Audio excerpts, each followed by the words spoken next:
గురుభ్యో నమః. శ్రీ మహాగణాధిపతయే నమః. శ్రీ సరస్వత్యే నమః.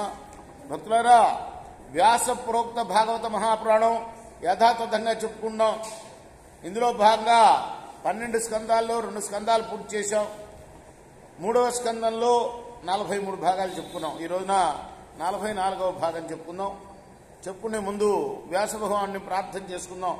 వ్యాసాయ విష్ణురూపాయ వ్యాసరూపాయ విష్ణవే నమో వై బ్రహ్మణజయే వాసిష్ఠాయ నమో నమః. సమర్థ సద్గురు సాయినాథ్ మహారాజ్ కీ జై. పద్మపత్రాల వంటి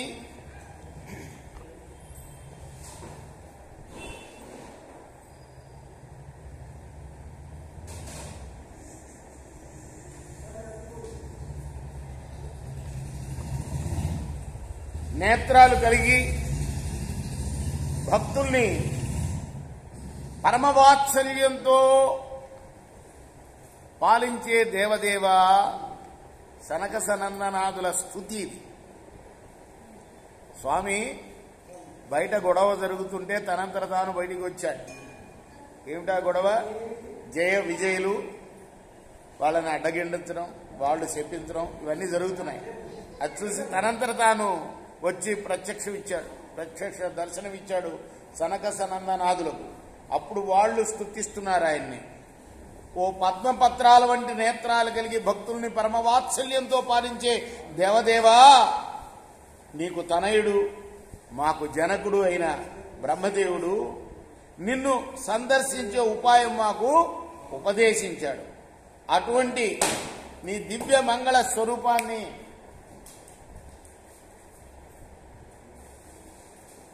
ఈనాడు మేము చక్కగా చూడగలిగాం, ధన్యులం అయ్యాం.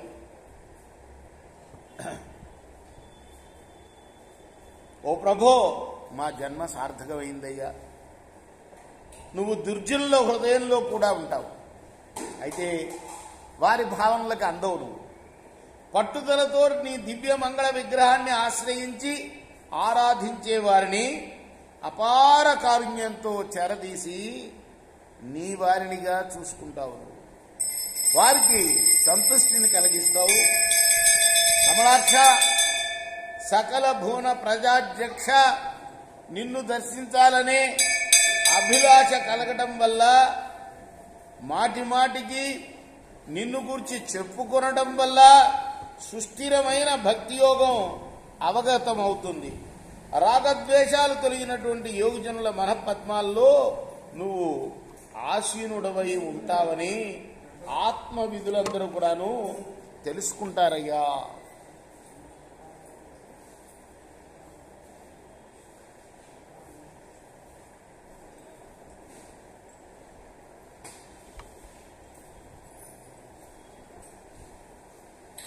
ఓ దేవా, నీ పాదాలపై మనస్సు లగ్నం చేసిన భక్తులు తమకు గల శక్తి చేత ఆలోచించి నీ భక్తికి వ్యతిరిక్తాలైన ఇతర కార్యాలని, అవి ఒకవేళ ముక్తినిచ్చేవైనా కూడా, ఎంతటి గొప్పవైనా కూడా వాటిని పాటింపరు. అంటే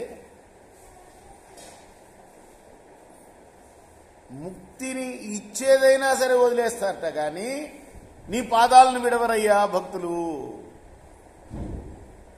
దయ అనే గుణం చేత శోభించేవాడా, పాపాలని హరించేవాడా, నువ్వు అపారమైన కృపాగుణమే అలంకారంగా కలవాడివి. ఆయన గుర్తేంటి? నారాయణుడికి గుర్తేంటంటే అపారమైన కృప. అది చూపేవాడు ఎవరయ్యా అంటే నారాయణుడు. భక్తుల పాపాలని పటాపంచలు చేసేవాడివి.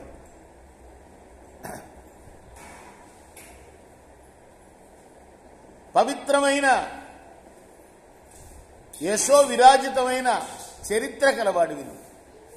నీ పాద పద్మాల సేవకే అంకితమై అతి నిర్మలమైన అంతరంగం గల మహానుభావులు నిన్ను తప్ప మరే దాన్ని కూడా తన మనస్సులో చింతించరు. అది ఏమిటి? భక్తులకి ఉండే లక్షణం ఏంటయ్యా అంటే ముక్తిని కూడా కోరుకోరట వాళ్ళు.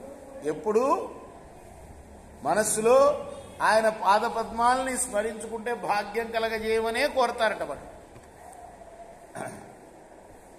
అపారమైన తపస్సులు చేసి పాపాలు పోగొట్టుకుని తిరిగే మేము ఈ రోజున మీ పాదాశ్రితులపైన కోపించి శాపం పెట్టాం.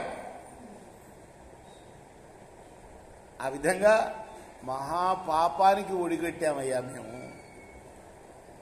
చెడు మార్గంలో అడుగుపెట్టి ధర్మగ్లానికి తలపడ్డాం మేము. నరకానికి పోవాలి మేము ఆ తప్పుకి. అయ్యా మా తప్పుని క్షమించు స్వామి. పుండరీకాక్ష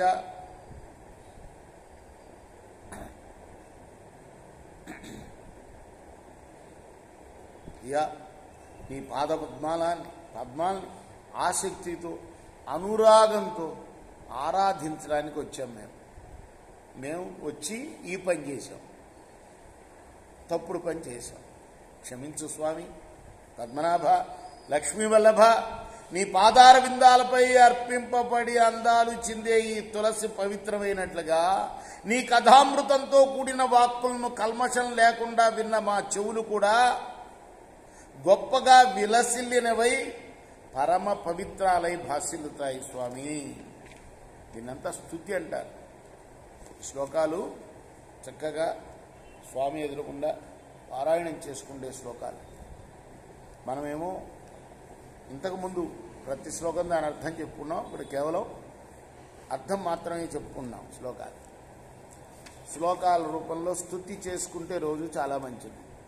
మహనీయమైన యశో విలాసంచే ప్రకాశించే సుగుణాలు కలవాడా, అందరికీ ఆశ్రయింపదగినవాడా, పంచేంద్రియాలకు లోబడి ఉన్న వారికి నీ రూపం కనిపించకుండా ఉన్నా నల్ల అవిసెపు వంటి కాంతితో ఒప్పే నీ సహజ స్వరూపాన్ని ఇప్పుడు మేము సంతృప్తిగా చూడగలిగామయ్యా. మా కళ్ళు ధన్యమయ్యాయి. అచ్యుతా నీకు నమస్కరిస్తున్నాను, మమ్మల్ని కటాక్షించు స్వామి.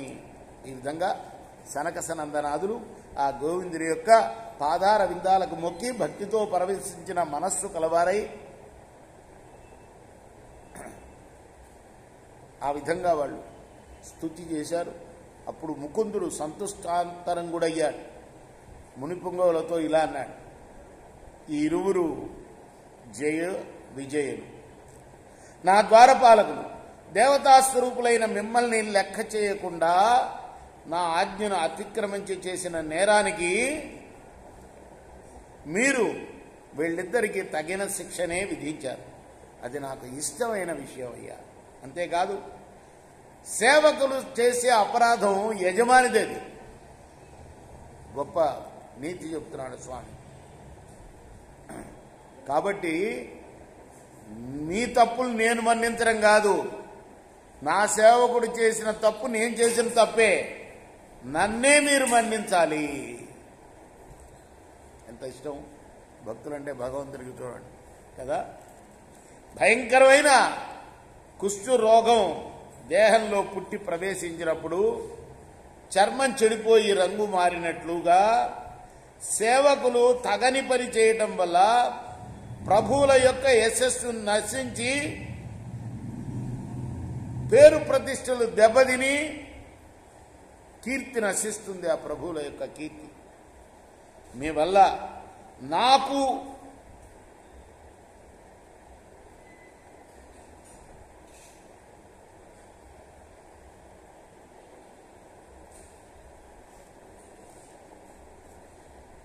లభించిన వైకుంఠమనే ఈ క్షేత్రం ఎంతో పవిత్రము, స్తుతిపాత్రము, అత్యంత సుందరము, అమృతమయము, కీర్తి వైభవ శోభితము. అటువంటి వైకుంఠధామం తన నామం చెవిసోకగానే ఎటువంటి అపవిత్రులనైనా కూడాను, చివరికి కుక్క మాంసం తినే పరమ నీచులనైనా కూడాను పవిత్రుల్ని చేస్తుంది సుమా. ఏమిటది? వైకుంఠం. కుక్క మాంసం తినే పరమ నీచులను కూడా పవిత్రం చేస్తుంది. అటువంటి నేను మీ వంటి సాధుజనుల పట్ల అపరాధం చేసిన వాడిని, నా చేతులతో సమానమైన వారైనా సరే వారిని ఎంతో ఉత్సాహంతో ఖండించడానికి ఏమాత్రం వెనకాడను అంటే, అటువంటప్పుడు ఇతరుల మాట వేరే చెప్పడం ఎందుకు? ఏంటి, సాధు జనుల పట్ల అపరాధం చేసిన వాళ్ళని వాళ్ళు నాతో సమానమైన వాళ్ళైనా సరే వాళ్ళని దండించక వదలను అంటే ఇంకా వేరే విషయం చెప్పాలా? మీ విషయం చెప్పాలా? అంటే మీరు నాకన్నా ఉత్తములైన వారు అంటాడు స్వామి.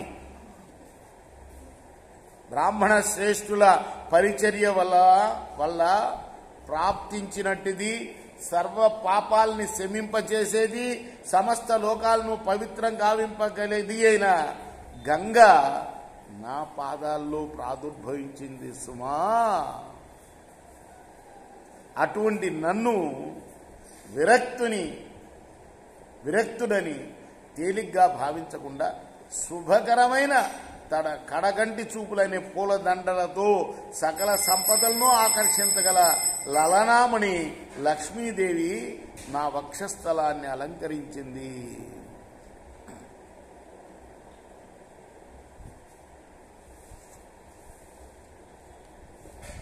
ఆకాశరహితుడై ధర్మ మార్గంలో సంచరించే బ్రాహ్మణోత్తముడు పరమేశ్వరార్పణమని భక్షించే ఒక చిన్న అన్నం ముద్ద వల్ల నా మనస్సుకు కలిగించే సంతృప్తి యజ్ఞయాగాల్లో యజమానుడు కారుతున్న నేతిలో ముంచి అగ్నిముఖంగా ప్రేర్చబడే పురోడాశం మొదలైన హవిష్యులను అందుకొని ఆరగించేటప్పుడు కూడా నాకు కలగదు.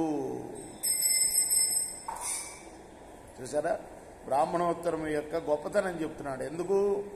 వాళ్ళు ఆ లక్షణాలు ఉంటాయి కాబట్టి, వాళ్ళకి సత్యమే పలకడం ఇందాక చెప్పుకున్నామే.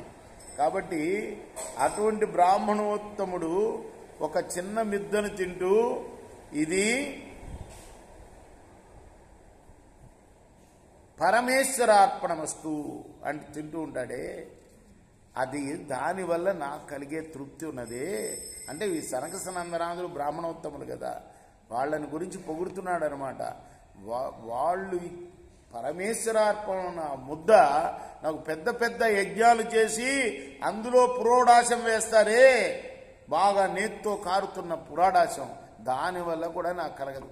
అంటే యజ్ఞకర్త ఆయనే కదా విష్ణుమూర్తి, అది చెప్తున్నాడు. రేపు మనం 44వ భాగాన్ని చెప్పుకుందాం. కృష్ణార్పణమస్తు. సాయి కృష్ణార్పణమస్తు. స్వస్తి ప్రజాభ్య పరిపాలయంతాం న్యాయేన మార్గేణ మహిమహీషా గోబ్రాహ్మణేభ్య శుభమస్తు. నిత్యం లోకాః సమస్తా సుఖినో భవంతు. శ్రీ సచిదానంద సద్గురు సాయినాథ్ మహారాజ్ की जय. చేకోరా హారతి గో సద్గురునాథ దేవ సాయినాథ.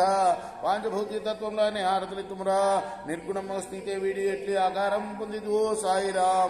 సర్వం నుండి నీవే ఇంక నుండి తల్లివెలే రజోతమం సత్వం నుండి మాయటి నుంచే బాబా మాయటి నుంచే ఆ మాయ నుండి వేరే మాయ ఏ తిరుగు వచ్చే సప్త సాగరాలు నీకు క్రీడారంగములు బాబా క్రీడారంగములు. నీ లీలాతల విస్తరణకే విశ్వం సృష్టాయి. బ్రహ్మాండముల రచనం మాకు ఎలా చూపేవు బాబా ఎలా చూపేవు. తుకారామే కృపాలుడంటూ సాయిని కీర్తించే చేకోరా హారతి ఇదిగో సద్గురునాథ దేవ సాయినాథ. పాంచభౌతిక తత్వంలోనే హారతులు తుమ్రా. లోకమే జ్ఞాన శూన్యం ఎవరు కోరరు జ్ఞానం.